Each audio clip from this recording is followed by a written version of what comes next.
guys, it's Salis, and welcome back to my coverage of EGX 2016, and I'm here with The Fall, and I'm here with developer Caleb Allard. And tell us a little bit about The Fall, because I understand this is the demo of episode 2. That is correct.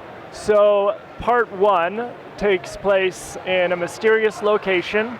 You are the AI on board a military combat suit, and you become activated because your pilot is unconscious, and you don't know why.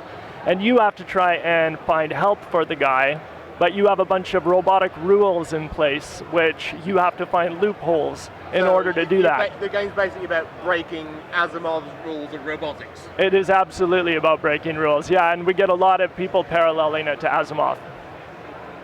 I am liking that theme. The voice acting in this is really good. I'm liking that. Oh, thank you. I am actually the game writer and do the voice direction and casting. Awesome.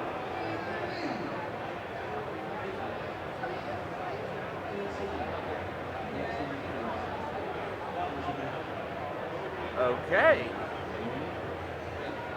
The character design in this is amazing as well.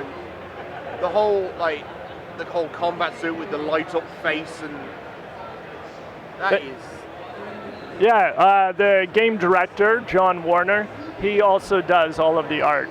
And I think he does a beautiful job. He's a talented fella. Oh, indeed. The trigger. Okay. So.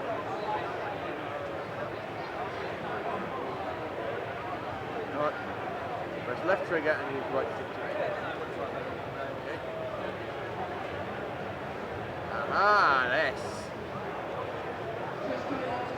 So what would you say were your main inspirations when you were coming together with The Fall?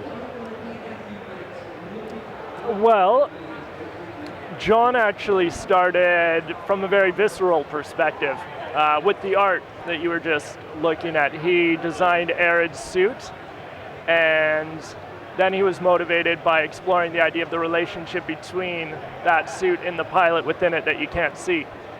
Oh, to be fair, that's always something that's never really explored all that much in like sci-fi in general, is like the relationship that AI has with its user.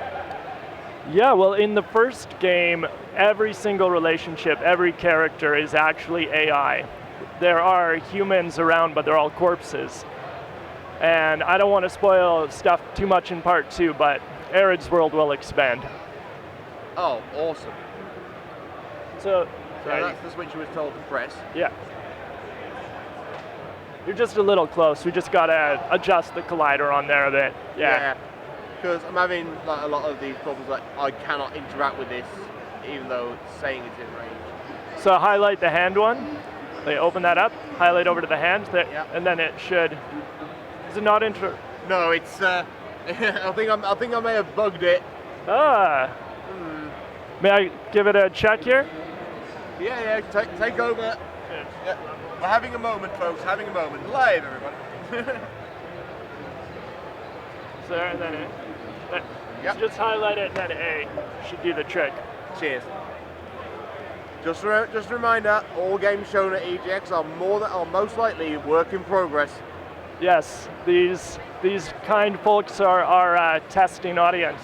Yep. Rather than having to pay debuggers later in the process. Exactly. And to be fair, there is no one better at breaking video games than gamers. So essentially, we are free workforce. Wait until the enemy is close, press X to attack left and B to attack right. Attacking early will leave. Ah, so it's timed combat. I'm liking it. Oh, I didn't see you. Oh, it's like. Oh, I think I know what inspired this combat system. Wait for it. Oh, nice. The animation on those takedowns is pretty damn impressive. Thank you. I am a fan of stuff like that. Yeah, we definitely have to give credit to One Finger Death Punch guys. Oh, yes. Because they clearly inspired us with this element of the game. Like when you first spoke to me before we even started recording, you said it was narrative focused, and I always feel like narrative and combat don't really work together. But having these little one finger death punching style little sections, that really does work, because that worked organically with the story, because she just popped up and suddenly they're the guys, which is a believable circumstance. Yeah, thank you. We actually have a different combat system in part 1, and a big aspiration for us is to have story and gameplay work together. And if there's ever any gameplay elements, it should facilitate the story. If there's ever any story, it should push the gameplay forward. Yeah. So this combat system is something that in part 2 we're going to be using to that end, based on this character's story. This guy, we call him the soldier. And I am very much looking forward to seeing this.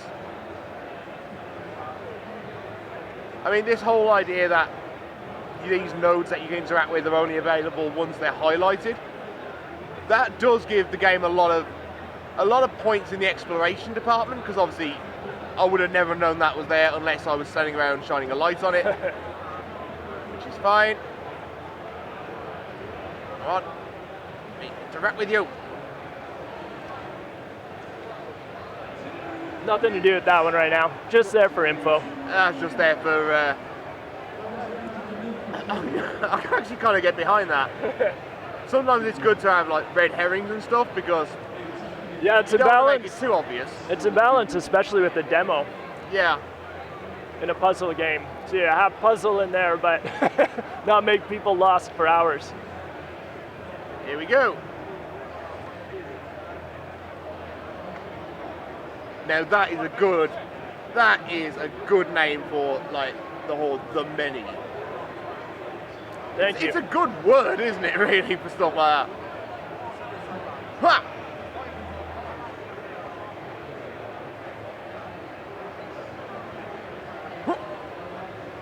Yeah, this guy who you are currently kicking ass with, the soldier, he's really focused on his individuality. So that's why, nice. That's why. Yeah, good, you gotta be. Yeah.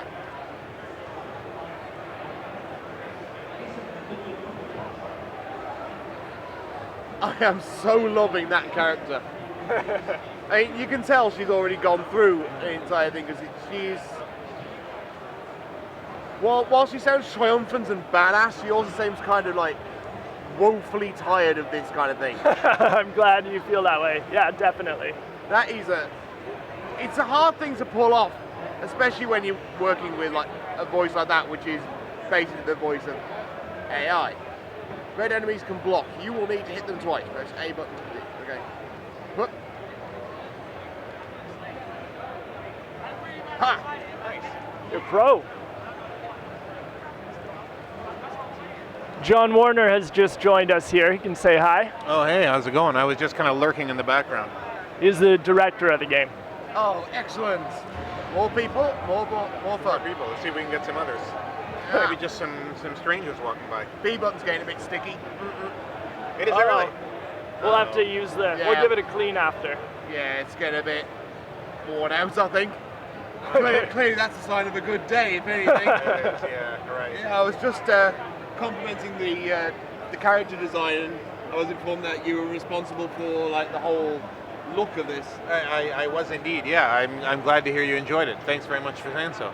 Yeah, and there's a lot about this game that really seems to work. The integration of the combat as a separate, like, essentially like a mini game rather than forced mechanic, where it basically allows you to focus more on narrative, at least as far as I'm concerned. Right, totally. I'm sure that's what you're really trying to sell here. Yeah, I think so.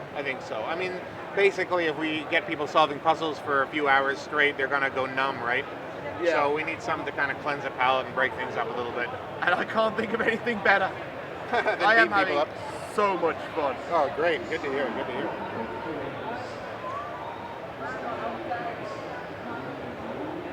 And you were just saying about how the soldier's whole shtick is he really feels his individuality. And that seems to be a theme I've just been noticing from, what you said the AI's name was again, sorry? Arid? Yeah. Because that whole like end speech there, that whole thing, that was very much an individuality moment. Yeah. which is it's always fun to see in a story about an AI asserting its individuality. But Great. this is something impressive. I am looking forward to playing more of this. Well, thank you. And I noticed that your hair color kind of matches her glow, so you have an affinity there. Yep. Us blue guys got to stay together. Her, me, Papa Smurf, we're all there. So, thank you for your time, and thank you for joining me on this little interview. Pleasure. And as always, until I see you again, I've been Salis. Would you care for a drink, sir? And I will see you next time.